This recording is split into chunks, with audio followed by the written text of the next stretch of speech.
My girlfriend demanded that I make amends to her closest male companion for offending him. I consented. I went to his place and, right in front of his spouse, declared, "I sincerely regret it. I'm regretful that I stayed silent regarding the extramarital liaison he engaged in during the previous summer. I shouldn't have concealed that reality on his behalf.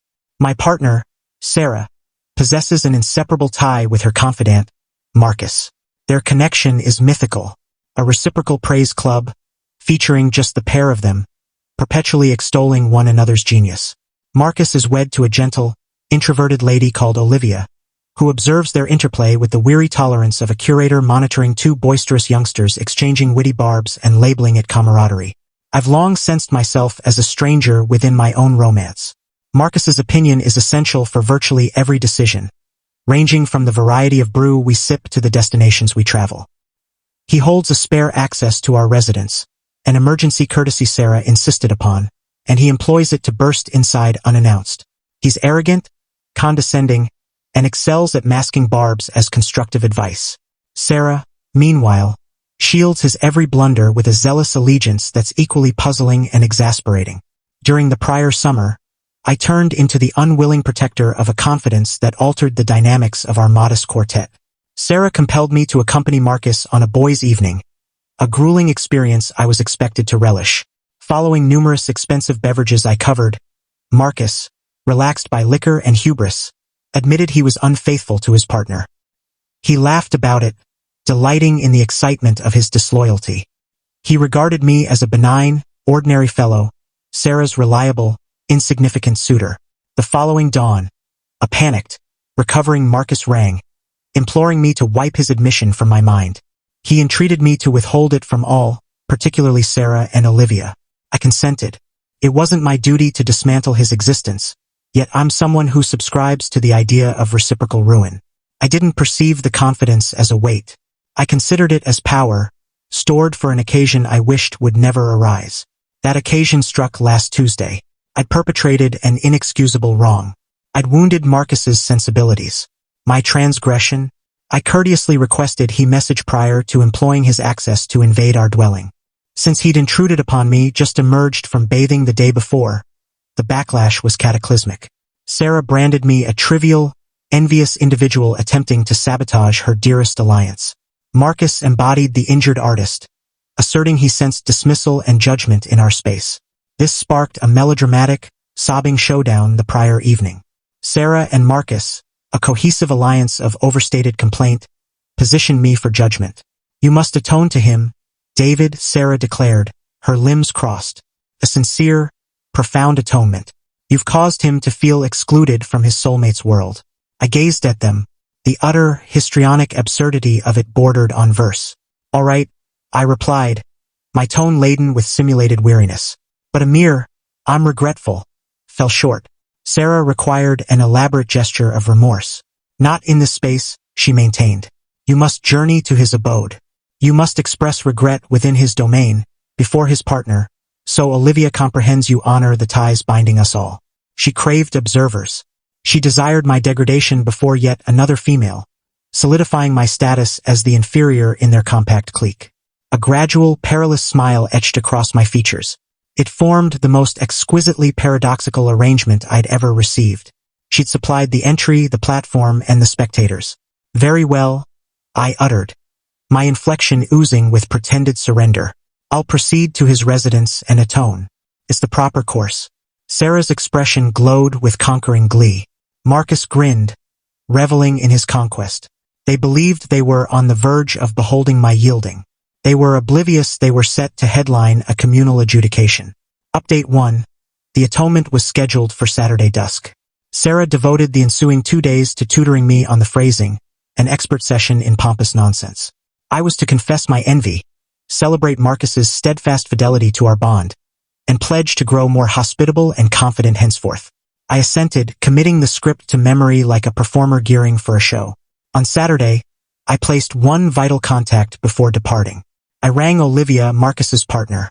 "Hello, Olivia, it's David," I stated, my timbre cordial with deliberate amiability, merely confirming we're set for 7 this evening.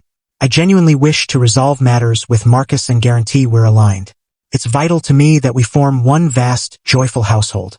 Olivia, a truly affable soul, appeared thrilled. Absolutely, David will await you. My spectators were confirmed.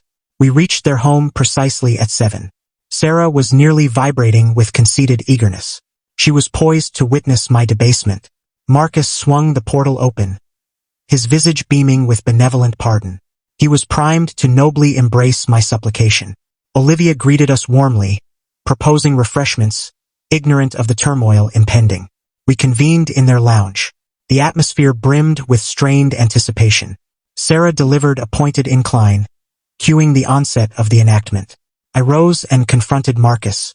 I inhaled deeply, theatrically. Marcus, I commenced, my delivery dense with practiced earnestness. We've convened as I must atone to you. I've been unjust and failed to embody a loyal ally. Sarah radiated delight. Marcus swelled, set to absorb his laurels. You've remained a fixture in our existences. I proceeded, pivoting to encompass Olivia in my stare. And I haven't consistently cherished the link you hold with Sarah.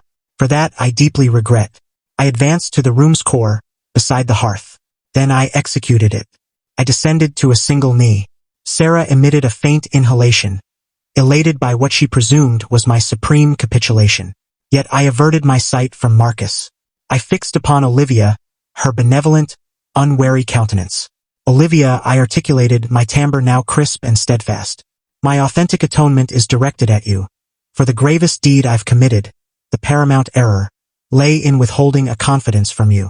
Olivia's grin faltered, bewilderment seeping in. Marcus's features stiffened.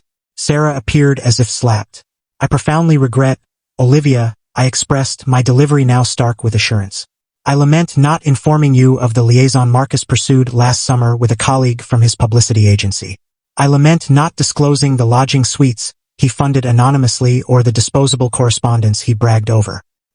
He divulged it all during one inebriated evening and compelled my oath of silence. And I upheld it. I ought never to have concealed that from you. That constituted my lapse as a companion. And I'm imploring your pardon. The hush that ensued was total, an emptiness where noise appeared to perish. It evoked the stillness of a detonation in an airtight chamber. Olivia fixed upon me, her expression vacant with astonishment. Then, deliberately, she pivoted toward her spouse. Marcus had blanched to pallor, his gaze bulging with instinctive dread. Sarah shattered the quiet initially. What are you attempting? She wailed, surging upright. He's fabricating. He's concocting this to retaliate against me. I scarcely acknowledged her. I remained knelt, my focus anchored on Olivia. I retrieved my device and accessed a lone capture, extending it for Olivia's view. It stemmed from the dawn succeeding Marcus's revelation. Post his entreaty for discretion, I dispatched him a dispatch to cement a trace. The content stated, I shall withhold word of your liaison, yet you are indebted to me. His retort was curt and incriminating. Appreciate it, buddy. Settled. Utter it no further. Olivia examined the capture. She noted her husband's identifier on the display, and at that instant she comprehended. She grasped its veracity. I rose. I assessed the turmoil I'd ignited. Sarah was howling at me. Marcus was faltering, striving to assemble a refutation that could never endure. And Olivia perched mutely, a solitary droplet gliding along her face. My atonement concluded, I murmured softly. Then I pivoted, exited, and sealed the portal against the detonation. Update 2. The prompt repercussions formed a frenzied skirmish waged via dispatches and recordings. I motored back, obstructed Sarah's and Marcus's contacts, and observed the mayhem from a distance. The initial surge arrived from Sarah's acquaintances, undoubtedly mobilized by her frenzied summonses from Marcus's entryway. Their communiques blended fury and perplexity. What you enacted was vicious, David. Why fabricate such a narrative? I countered each with the identical potent instrument, the capture of my exchange with Marcus. No rationale, merely the visual. The indignant dispatches ceased sharply, supplanted by quietude. Veracity wields a formidable muter. The subsequent surge emanated from Sarah, via a torrent of urgent missives. Her inflection traversed the phases of mourning for her liaison. Initially, rejection. You're a deceiver, and I'll eternally withhold pardon for this abhorrent invention. Subsequently, rage. I trust you're gratified. You've demolished all. Next, Negotiation. Should you concede the fabrication, we might mend this. Then desolation. I can't fathom this unfolding. Ultimately, a distorted concession. Very well. Perhaps Marcus erred momentarily, but you needn't devastate his existence to avenge me. I offered no replies. The substantive account, the pivotal one, emerged unforeseen. 2 days onward, Olivia messaged me. Her note was concise yet weighty. David, I'm uncertain whether to express gratitude or bitterness toward you, but you imparted the reality, surpassing what my spouse has managed in 12 months. I've uncovered the concealed fiscal records. It rang entirely authentic. He's departed this dwelling. I've engaged counsel. I merely sought your awareness. And I lament the ordeals Sarah and Marcus imposed on you. You merit superior. That missive served as my affirmation.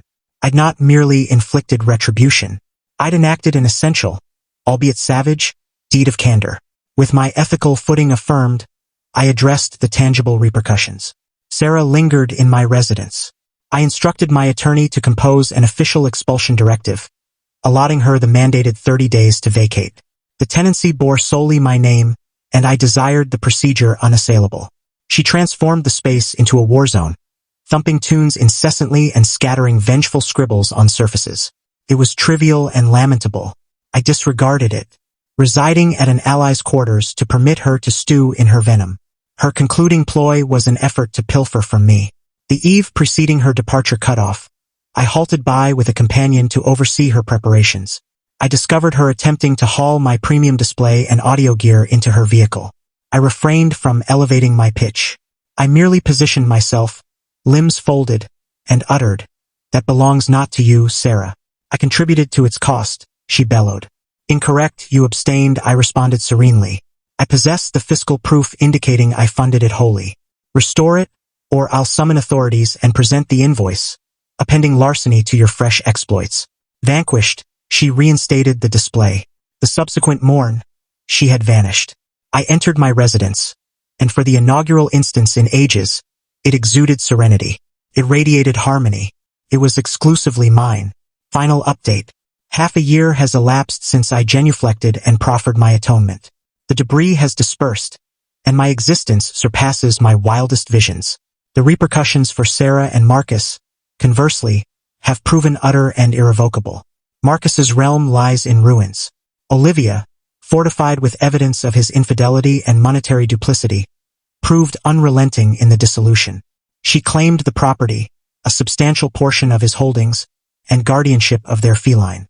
Marcus presently inhabits a confined leased unit, dispersing sustenance payments and languishing in woe. His standing amid their communal network is obliterated. He's ceased being the enchanting luminary.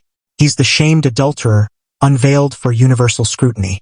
Concerning Sarah, her realm has disintegrated gradually and agonizingly. Post-expulsion from my quarters, she sought refuge with Marcus. Yet he, engulfed by his own crumbling domain, lacked capacity for her theatrics. Their storied camaraderie, erected on reciprocal adulation and contempt for me, endured not the stark illumination of actuality. They allegedly clashed enormously, each imputing the other's ruin. Bereft of betrothed, intimate ally and shelter, Sarah resorted to her progenitor's abode. Her endeavors to depict me as the antagonist rang hollow. The capture of Marcus's dispatch formed unassailable validation I hadn't falsified. She emerged as one who not solely abetted her ally's perfidy, but mandated I atone for challenging his discourtesy. She forfeited all trustworthiness. Recent reports indicate she's enduring at her parents', toiling in a menial publicity role. Her formerly opulent existence a dim recollection. She endeavored to chastise me for an imagined affront and forfeited all in consequence. Regarding myself, I'm prospering. My initial deed upon recapturing my quarters was to replace the mechanisms. An emblematic gesture of reclaiming my territory and establishing limits that shall remain inviolate. I've immersed in my profession, and the equanimity in my private sphere has ignited my ingenuity and output. I further rekindled ties with Olivia. Several months post the episode, she extended contact to express renewed thanks. We convened for brew purely platonically. We harbored a singular affinity. We'd each endured treachery from identical duo. We conversed for durations, candid and forthright. That brew evolved into a repast a week hence, and the repast has blossomed into further. It's nascent, It's prudent, but it's authentic. It's founded on communal anguish and a vow to veracity. We each recognize the bite of deceit, and we're resolved never to impose it mutually. Sarah exacted I genuflect and plead. She sought a exhibition of my deference. She obtained her pageant, yet it marked her communal collapse. She presumed she orchestrated the production, but I'd authored the concluding scene.